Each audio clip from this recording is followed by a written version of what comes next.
Izen horrekin bat ez datorren guztia, eta bere izen horri dagokiona, bete, zure seme Jesu Kristo, gure jaunaren bitartez, zurekin eta Espiritu Santuarekin batean, jainko eta errege bizi baita, gizaldi eta gizaldietan. Amen.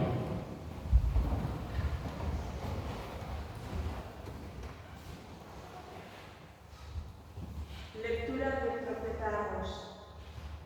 En aquellos días dijo Amasías, sacerdote de Betel, a Amos: vidente, vete y refúgiate en tierra de Judá. Come allí tu pan y profetiza allí. No vuelvas a profetizar en casa de Dios, porque es el santuario real, el templo del país. Respondió Amos: no soy profeta ni hijo de profeta, sino pastor y cultivador de higos. El Señor me sacó del al rebaño y me dijo: ven y profetiza a mi pueblo de Israel. Palabra de Dios. Te alabamos, Señor.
Bendito sea Dios, Padre de nuestro Señor Jesucristo, que nos ha bendecido en la persona de Cristo con toda clase de bienes espirituales y celestiales.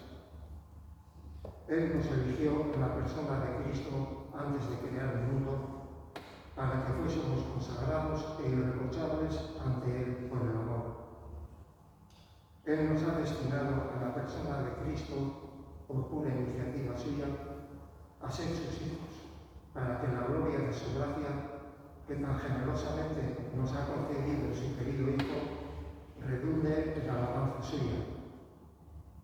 Por este Hijo, por su sangre, hemos recibido la redención, el perdón de los pecados. El tesoro de su gracia, sabiduría y providencia ha sido un derroche para nosotros, dándonos a conocer el misterio de su voluntad.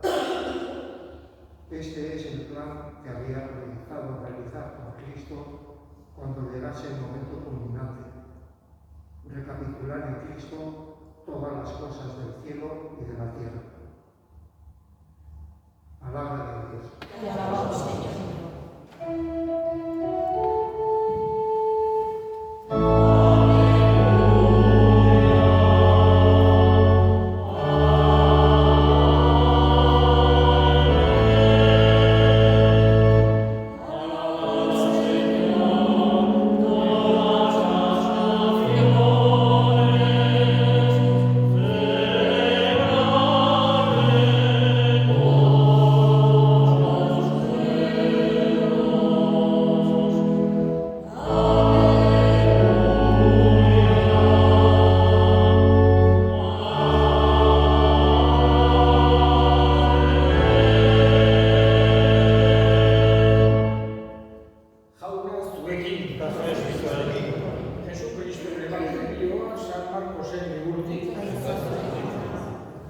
Aldi hartan, Jesusek amabiei dei egin zien, binaka bialtzen hasi zen, eta espiritu loien gain ahalmena eman zien, eta biderako ezer ez hartzeko agindu zien. Makila bat besterik, ez obirik, ez bide zorrorik, ez dirurik herrikoan. Oinetakoak bai, eramateko, baina ez hartzeko bisuneko. Eta esan zien, sartzen zeraten etxean egon zaitezte, leku hartatik atera arte. Eta herriren batek hartzen ez da zaituzte, eta entzuten ez badizuen, astindu zuen oinetako agusak handik alde egitean, haien kontrako testiguntzarako. Joan ziren haiek eta bihotz berriz zitezela hotxe egiten zuten, deabru asko usatzen zuten, eta gaixo asko olioz gantzutu eta sendatzen zuten. Jaunak esaban.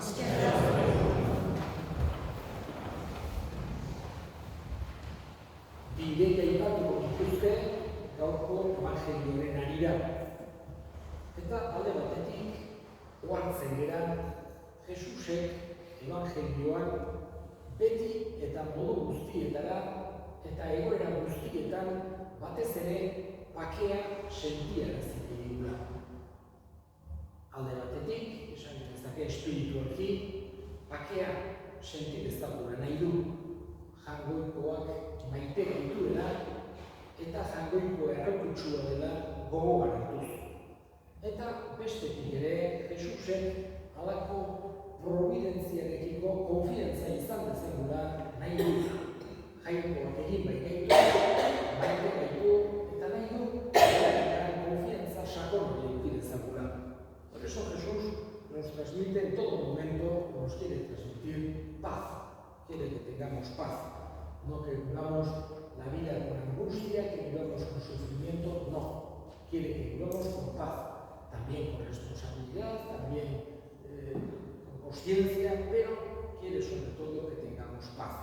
Por eso, cuando manda a sus discípulos, hemos escuchado en este Evangelio, de dos en dos, a anunciar el reino, a proclamar el Evangelio, quiere que vayan con esa confianza en la providencia.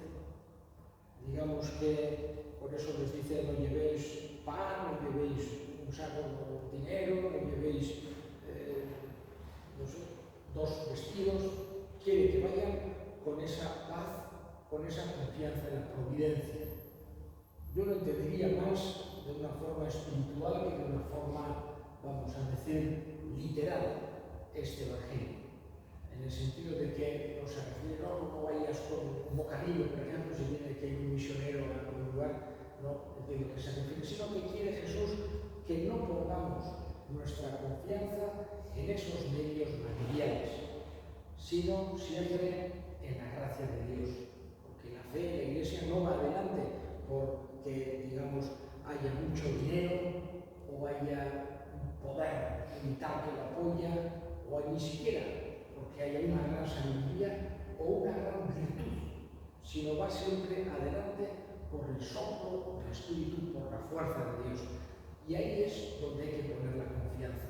Esto no quiere decir que haya que descuidar los medios materiales, que tengamos que despreciar o no tener en cuenta aquello que es necesario o aquello que hay que proveer o aquello que hay que tener en cuenta. Por eso, en la labor misionera de la Iglesia, digamos que una de las grandes características, sobre todo en los lugares en los que hay necesidad, en los lugares en los que hay pobreza, en la labor de la Iglesia misionera, además de llevar el mensaje de Jesús, ha sido siempre tratar de construir estructuras justas, buscando el progreso de los pueblos, buscando poder llegar a satisfacer las necesidades mínimas de alimentación, de educación de los ciudadanos, y en muchas ocasiones se han hecho y se hacen unas obras impresionantes de caridad.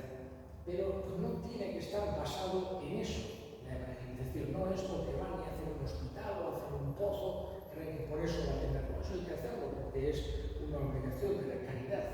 Hay que ayudar al que lo necesita y Jesús nos ha enseñado eso. Pero la esperanza es siempre en lo sobrenatural, en la fuerza de Dios, en el soplo del Espíritu. Y la segunda idea, que va muy unida a esto, es que Jesús a esos apóstoles les enseña que la fe tiene que ser misionera. Y lo que dice a sus apóstoles siempre tenemos que escuchar como dirigido a nosotros. No tenemos que pensar, se lo dice a otros, se lo dice hace 2000 años, no tiene nada que ver esta palabra con nosotros. No, la palabra de Dios es una palabra viva, que es siempre actual, siempre presente y que nos interpela. No la leemos solamente como una cosa que no tiene que ver con nosotros, sino que nos habla directamente a nosotros, al corazón, y tenemos que escuchar de esta manera siempre la palabra de Dios. Por eso, el mandato de ir a anunciar el Evangelio es para todos. No quiere decir que todo el mundo tenga que ser misionero y acudir a otro continente, o si se encuentra bien en otro planeta, a otro planeta. No se refiere a eso. Pero sí que tenemos que tener esa voluntad de compartir la fe, teniéndola en cuenta como el gran tesoro que hemos recibido de Dios. No imponiendo, no sintiendo superioridad, no de ninguna manera de esas, o despreciando lo que pueden tener otras culturas, otras religiones, sino tratando de compartir porque sentimos como un don grande, un tesoro enorme que no merecemos, que no somos más que nadie, mejores que nadie, sino que hemos recibido y no podemos guardar solo para nosotros. Por eso, esta llamada misionera es para todos, estén en el lugar que estén, según su estado, según sus capacidades, pero todos tenemos que tener esta voluntad de compartir con los demás el tesoro del Evangelio, el tesoro de la fe. Le pedimos a Jesús que su palabra nos abra el corazón y nos transforme siempre. Creo en Dios Padre Todopoderoso, Creador del cielo y de la tierra. Creo en Jesucristo, su único Hijo, nuestro Señor, que concebido por la gracia del Espíritu Santo, nació de Santa María Virgen, padeció bajo el poder de Poncio Pilato, fue crucificado por nuestros pecados, descendió a los cielos, al tercer día resucitó de los muertos, subió a los cielos y está sentado a la derecha de Dios Padre.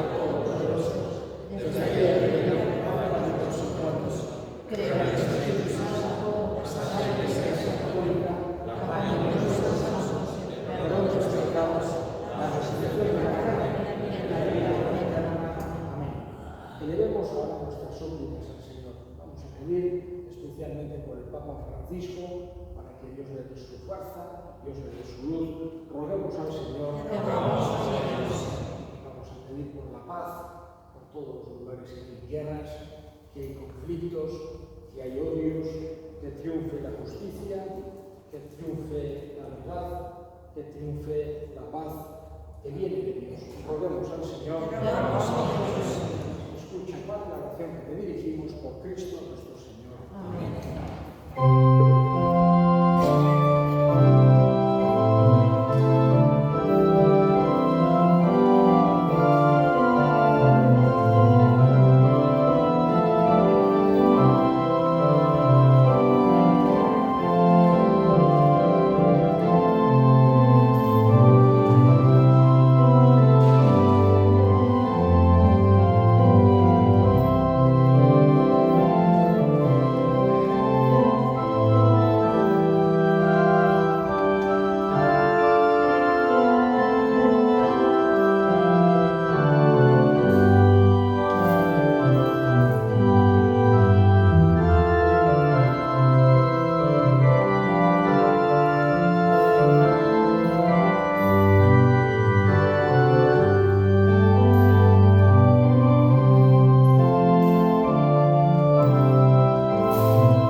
Gero eta santuago izan daitezela Jesu Kristo gure jaunaren bitartez. Jaunaztu egin, gora niretzat, eskerrak jangoiko gure jaunari. Egokia bai eta zuzen bidezko eta salbagarri non nahi eta beti guk zuri eskerrak ematea jauna baita guztiz santu, jangoiko al guztidon beti ereko horri. Badakigu zure ahalmen handia ere gintza dela, gizaki hilkorrei jainkozko zure laguntza ematea, eta gure izate hilkorretik ateratzea, hain zuzen sendabidea. Horrela, gizon baten bidez galduak zirenak, beste gizon baten bidez izan ziren salbatuak Jesu Kristo gure jaunaren bitartez. Honen bitartez, zure handitasuna aitortzen duen geruen taldeak, beti pozez elkarturik zure aurrean.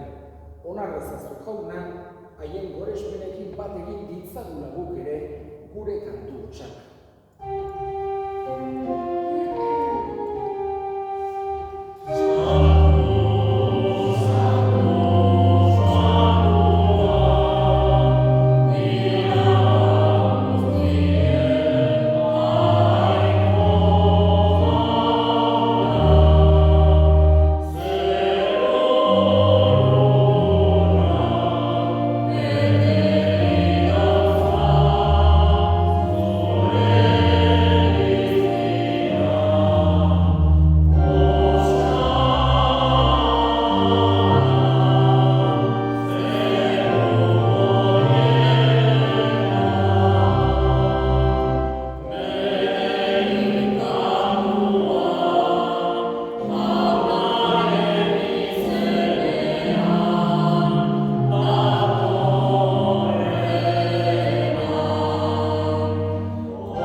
Berak saldu zutenean eta bide gogoz gurutzen aztiko ala ogi hartu eta eskerrak emanez atitu zuen eta bere ikasleei eman zien esanez. Hartzazue eta jan guztiok otatik, hau nere gorputza data, zuentzat emango dena.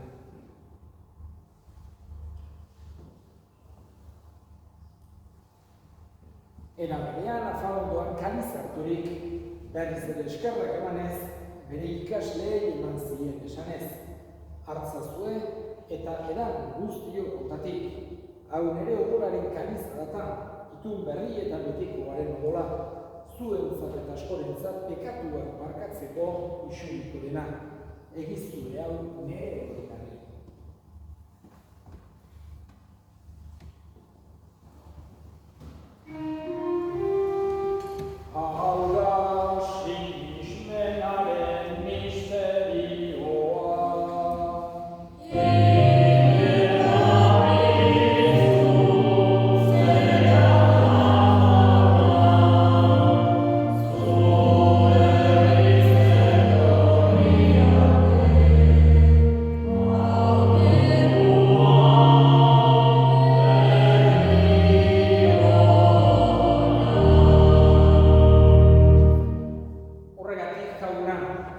Zure semearen erilotza eta piztuera gogoratuz, biziaren ogia eta salvamenaren kaliza eskaintzen dizkizugu zuri eskerrak emanez. Aldarean zure zerbitzari onartu behituzulako, eta apalki eskatzen dizugu Kristoren gorputza eta gora hartzen ditugunok Espiritu Santuak bat egin itzala. Izango gogoan jauna, mundu guztian zabaldurik dagoen zure eliza, eramazu maitasun osora Francisco gure ita santuarekin, Florentzio gure hartzaiarekin, eta eriz gizon guztiekin batean. Era berean izango gogoan jauna pizteko itxaropenean familian gure senideak eta hildako guztiak ere. Arritzazu zure horbegiaren argitan. Errukizak izkitu horren, guk guztiok betiko bizia iritsi dezagun. Jainkoaren ama Maria Virginia Toatxoarekin. Haren senar Jose Santuarekin. Apostolo santuekin eta gizadi guztietan zure adiskide izan diren santuekin. Haiekin batean gure zentzagun Jesu Kristo zure semearen bitartez. Honen bitartez, honekin eta honengan, zuri aita jangoikoa guztidun horri, Espiritu Santuarekin batean, ospeta aintza guztia, gizadi eta gizadi guztietan.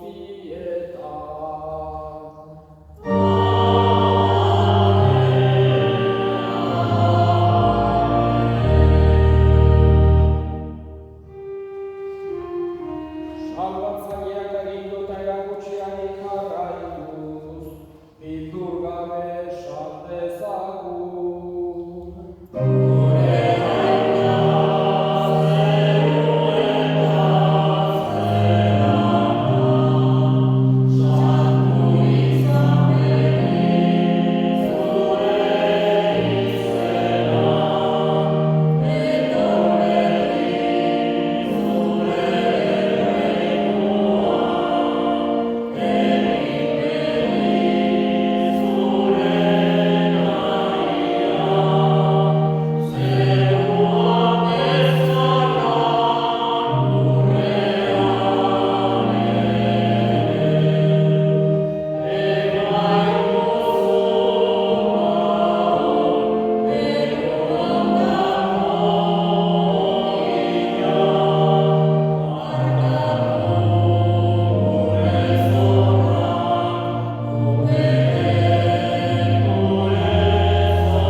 Zure errukiaren esker, pekaketik garbi bizi daitezen eta estualdietan sendo, betiko zorionaren itxaropenean, Jesu Kristo gure salbatzailea noiz etorriko den zaila dela. Jesu Kristo gure jauna, zuk esan da apostoluei, pakea uzten dizuet, nire pakea ematen. Begira zure Elizaren sinismenari eta ez gure pekatuei. Eta zure gogoaren bezala, eman jozu Elizari pakea, eman matasuna. Errege bizi bezala, gizaldi eta gizaldietan. Amen. Jaune pakea, beti zuekin. Eman jozue pakea. Amen.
egitez, angulotoituz.